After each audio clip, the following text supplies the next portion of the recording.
Oui, on va reparler de notre bon ami Bali Bagayoko, messieurs, dames, le maire LFI de la ville de Saint-Denis. Eh oui, lui-même, le Barack Obama français. Eh bien, il est dans une nouvelle polémique. Voilà, comme si ça faisait pas assez longtemps qu'il était dans des polémiques. Eh bien, il est dans une nouvelle polémique, cette fois-ci, autour de sa misogynie et de son sexisme.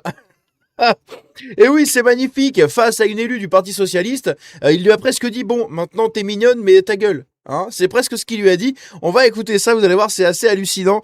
Il y a des relents un petit peu d'un clip que vous connaissez tous, que je vais vous montrer, qui va vous faire rire. Mais c'est magnifique hein, de voir que maintenant c'est le Parti Socialiste qui se mange ce qu'elle critique hein, de la fameuse extrême droite, etc. Bah non, vous avez vu, c'est pas l'extrême droite. Ah, cette fois-ci, c'est bien du côté de la France insoumise. Eh oui, avec un descendant de famille malienne musulmane. Oh, c'est étonnant. Hein, c'est étonnant ce mépris de la femme. Bref, on va regarder tout ça, vous allez voir, c'est assez incroyable.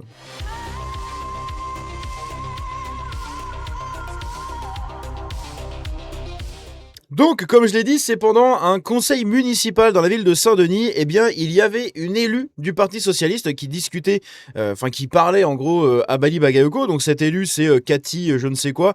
C'est une élue du PS de la ville. Bref, on s'en bat un peu les steaks. Et donc, elle parlait avec Bali Bagayoko d'un certain dossier ou quelque chose comme ça. Et à un moment, il lui a presque dit, comme je l'ai dit, il lui a presque dit, bon, toi, la femme, ta gueule, hein, tu te tais, tu éteins ton micro, tu me laisses parler. Et ça, c'est quand même assez incroyable, d'accord? Parce que c'est encore une fois, c'est le PS là qui se mange ça dans la tête. Et oui, la gauche qui se mange ce qu'elle a poussé à créer, d'accord? Ce qu'elle a poussé à mettre en avant. Voilà, cette culture extra-européenne de l'amour envers les femmes, hein, qui est magnifique.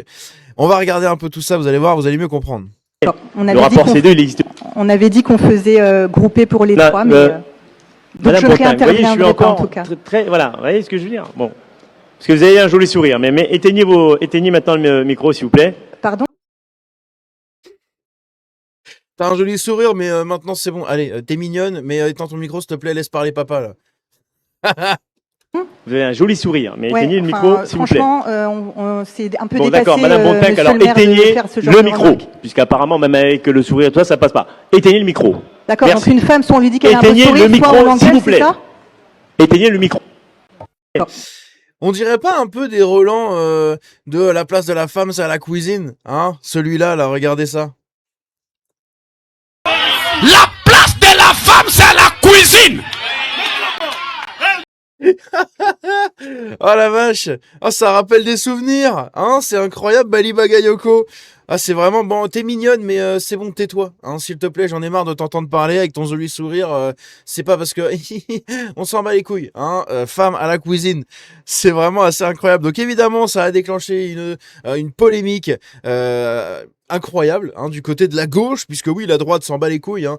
La droite regarde ça avec du popcorn. Voilà, on regarde ça de loin, c'est assez rigolo, c'est succulent.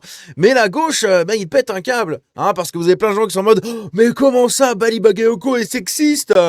Il est musulman, donc j'ai envie de te dire, à partir de là, déjà, t'as peut-être une indication sur sa considération du sexe opposé. Hein? C'est une petite piste de réflexion à étudier hein, pour toi, jeune gauchiste.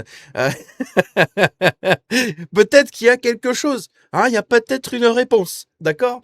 Ah, c'est assez incroyable. Donc il s'est exprimé là-dessus. Il a répondu à toute cette polémique. On va écouter ce qu'il a à nous dire dessus. Bonjour, je suis militante LFI, donc loin de moi l'idée de vous attaquer dans la question. Donc ça, c'est des espèces de questions-réponses en fait qu'il fait régulièrement, puisque vous savez qu'il bosse pas beaucoup. Hein, donc des fois, quand il sait pas quoi faire, il fait des questions-réponses avec des gens, du coup, des gens qui le regardent en live. Et justement, ici, il va répondre à cette polémique dans cet extrait. Que je vais poser. Regrettez-vous le commentaire sur le sourire de l'élu de l'opposition? En fait, c'est pas tant le commentaire, parce que le fait de dire le terme, je crois que c'était vous avez un joli sourire, mais que c'était pour éviter de dire un autre mot qui aurait été discourtois. Voilà, en mode bon, t'es mignonne, mais ta gueule. Je vous l'ai dit, hein, je vous l'ai dit, c'était ce qu'il voulait dire à la base. Bon, t'as un joli sourire, mais éteins le micro. Hein moi, j'aurais préféré qu'il le dise vraiment comme il le pense. Hein bon, toi, la femme, laisse-moi parler. Tout de suite. Oh la vache. Rien ne sera bien sûr épargné, et c'est la raison pour laquelle... Mais c'est la gauche, mon ami. C'est la gauche, c'est même au sein du côté de la France insoumise. Hein. C'est les femmes, en fait, qui ont été scandalisées au-delà des clivages politiques gauche-droite. C'est les femmes qui ont été un peu scandalisées par tes propos et par la manière dont tu l'as dit. Parce qu'en vrai, je pense que c'est plutôt ça. C'est surtout la manière dont il l'a dit. En mode, bon, vous avez un joli sourire, mais éteignez votre micro maintenant. Pourquoi un joli sourire? Pourquoi tu lui dis ça? Oh la vache. J'entends la question. Dans cette question, il y a à la fois un camarade qui me pose la question, mais il y a aussi ce soutien de ce camarade, tout en étant aussi vigilant sur le fait que je sois assez vigilant à ne pas tomber parfois dans les pièges dans lesquels certains voudraient me faire tomber. Parce qu'en réalité, derrière ce sourire, il y avait surtout un sourire méprisant, provocateur. On a tenté de me faire passer pour un sexiste. Mais ce qu'il faut retenir dans cette séquence... Tu te fais passer pour un sexiste tout seul, mon ami, c'est toi qui as parlé. Hein. C'est toi qui as parlé. On sait ce que tu fais quand tu pries les fesses en l'air. Donc bon, t'inquiète. On sait quelle religion tu adores et comment sont considérées les femmes dans cette religion. D'accord? Donc bon, t'inquiète pas. On sait. Juste assume et ça ira très bien. Hein, ça va y aller. Tu vas voir, au début, c'est juste un doigt et après, on y met la main. C'est le fait que la première adjointe, parce qu'il s'agit quand même de l'ancienne première adjointe, s'est comportée de manière complètement irresponsable. J'ai bien compris que votre sourire était un sourire de mépris et que ce sourire était un sourire provocateur. Puis c'est tellement quelque chose d'une facilité que d'essayer de m'emmener sur le terrain du sexisme, du terrain du communautarisme, du terrain de la violence. Bon, on connaît, hein. Quand on a grandi dans les quartiers populaires, ces grands principes, on les connaît. Oui, ma grand-mère aussi, elle mange les pissenlits par la racine, trop de balles. La personne qui est coutumière du genre, qui systématiquement dans le conseil municipal, y compris dans les réunions publiques, je me souviens parfaitement d'une réunion publique où la même personne était venue d'ailleurs dans le cadre de cette réunion publique, avait organisé le bordel en intervenant n'importe comment, en coupant la parole. Et bien sûr, dans ces moments, il faut à un moment donné rappeler le cadre. Voilà, donc de toute manière... Donc en gros, elle est chiante, elle nous casse les couilles, donc je suis pas sexiste, mais elle me pète les couilles. En gros, c'est ça, Bali. Ça marche. Tu veux que je te rappelle ce que tu as fait quand tu étais venu dans un conseil municipal de Saint-Denis il y a quoi? C'était en 2020, 2021, quelque chose comme ça. Quand tu étais venu, que tu avais failli en découdre avec l'ancienne équipe municipale, hein, que les gens ont dû te dire d'arrêter. Bali, arrête, stop. Bali, stop. Hein, et que toi, t'es arrivé comme un dératé. Bon, et globalement, tu fais pareil. Hein, tu fais ce que tu critiques. Hein. Donc bon, c'est assez ridicule de ce côté-là. Mais que voulez-vous? De l'autre côté, qu'est-ce qu'on a appris d'autre sur notre bon Bali Bagayoko? Eh bien, ça y est, il va donner enfin les vélos. Hein, les jeunes dionysiens les attendaient depuis des mois entiers, depuis cette campagne municipale. Eh bien, ça y est, les vélos pour un peu plus d'1 millier de collégiens en classe de 3e seront gratuits et donc seront offerts. Voilà, ça y est, il les a trouvés, les vélos. Magnifique, bravo à lui. Bravo au contribuable dionysien qui va devoir payer bien comme il faut de sa poche tous ces petits vélos gratuits. Hein, du coup, ils vont peut-être arrêter d'en voler maintenant, les élèves de 3e. Ils vont peut-être arrêter de voler les vélos des petits blancs. Là, ils vont peut-être maintenant se concentrer sur leur propre vélo. Peut-être que ça peut être pas mal, hein, qui sait. Également, Bali Bagayoko, ici, a été filmé en train de tourner un clip de rap. Voilà. Ça veut dire beaucoup. Hein, vraiment, ça veut dire beaucoup. Regardez cette vidéo. Monsieur le maire, monsieur le maire. La place de la femme, c'est à la cuisine. Oh merde.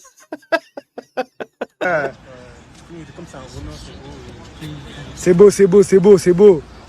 Mobile a fait déplacer le monsieur le maire. C'est beau, c'est beau, c'est beau, c'est beau. Mouvement les gars, mouvement les gars. Mouvement. Ok. Sale. Donc on voit un Bali Bagayoko à droite. Sale. Sale. Ok, à cleuf. Vas-y, cleuf, à toi. Une racaille restera une racaille, hein. En fait, hein, qu'ils mettent une chemise et un costard de mer, ça restera toujours à peu près les mêmes spécimens, d'accord? C'est ça qui est très intéressant avec les gens de la France Insoumise, c'est qu'au final, ça reste toujours à peu près le même système. Ici, qu'est-ce qu'on a d'autre du côté de la France Insoumise, puisque on a fini un peu cet arc. Ah non, il y avait cet arc-là autour de Bali Bagayoko sur les finances de la ville de Saint-Denis, voilà, que je voulais vous montrer. Écoutez ça. La situation financière de la ville est quasi chaotique, avec des dépenses qui en réalité n'ont pas été budgétées, et l'on observe jour après jour des nouveautés dans le budget, et on a des dépenses qui n'ont pas été fléchées et qui nous amènent à les intégrer, et quand on les intègre, forcément, vous vous retrouvez dans une situation chaotique. puisque les éléments financiers dont on dispose aujourd'hui sont des éléments financiers en réalité critiques. C'est magnifique. Hein. La ville de Saint-Denis se retrouve dans la merde. Hein, ils ont pas de thunes. Ça va être le bordel. Bah oui, c'est ça d'être géré par des communistes. Hein, en général, ça se porte pas trop bien. Donc voilà, il a acheté les vélos, mais ça y est, la ville n'a plus de sous. C'est magnifique. Du côté donc de la France insoumise, de manière générale, qu'est-ce qu'on a d'autre ici? Eh bien, on a le député insoumis Aurélien Taché, qui n'est pas Taché, comme l'indique son prénom, son nom de famille, qui est connu pour ses positions anti-Bolloré, hein, comme globalement tous les gens de la France insoumise. Eh bien, il s'apprête à publier un livre chez Fayard. Fayard, c'est une maison d'édition qui appartient à Bolloré. C'est intéressant, hein? Eh oui, dans une collection dirigée par Sonia Mabrouk. C'est quand même incroyable. Ici, on a les propos d'Aurélien Taché. Hein. Il n'aurait pas mis 24 heures avant de lancer sa candidature, propulsée par un système Bolloré, sûrement pas mécontent de se débarrasser de Le Pen, qui n'a jamais été leur premier choix. Blablabla, blablabla. Donc ça parle pour Jordan Bardella. Et donc voilà, hein, le petit discours anti-Bolloré, gna gna gna, bah au final il va bien être content d'avoir il est bien content d'avoir trouvé un éditeur pour son livre de merde. Écoutez, c'est l'hypocrisie comme on les aime, n'est-ce pas? Ici, sur BFM TV, il y a eu récemment, vous savez, les forums, là, où vous avez plein de gens qui peuvent parler à l'écran. Eh bien, dans ces forums, il y a eu Kevin. Kevin, c'est, si vous êtes assez présent sur les réseaux sociaux, vous devez forcément le connaître, puisque c'est quelqu'un qui est souvent invité par BFM TV. Et en fait, c'est un militant LFI, d'accord? Sur les réseaux, il suit beaucoup la France Insoumise. Il parle quasiment que de la France Insoumise. Il intervient que pour défendre la France Insoumise. Et dernièrement, eh bien, il y a eu justement un sujet sur la France qui est violente, la violence des jeunes, avec Louis, etc. En gros, l'affaire Louis. Et donc, celui-là, ce petit Kevin, hein, parce qu'il s'appelle Kevin, bon, il est barbu comme je sais pas quoi, on sait très bien ce qu'il doit faire, hein, les fesses en l'air sur un tapis. Mais écoutez, il s'appelle Kevin, hein, c'est intéressant. Et donc, ce cher Kevin se trimballe maintenant avec un t-shirt floqué de la France Insoumise, messieurs, dames. Eh oui, regardez son t-shirt.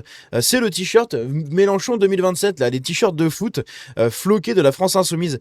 Il se trimballe là-dessus. Sur BFM TV, tout va bien, et eux le présentent en fait comme un gardien d'immeuble, alors que le mec c'est littéralement un militant politique, hein. On peut quasiment le classer comme ça.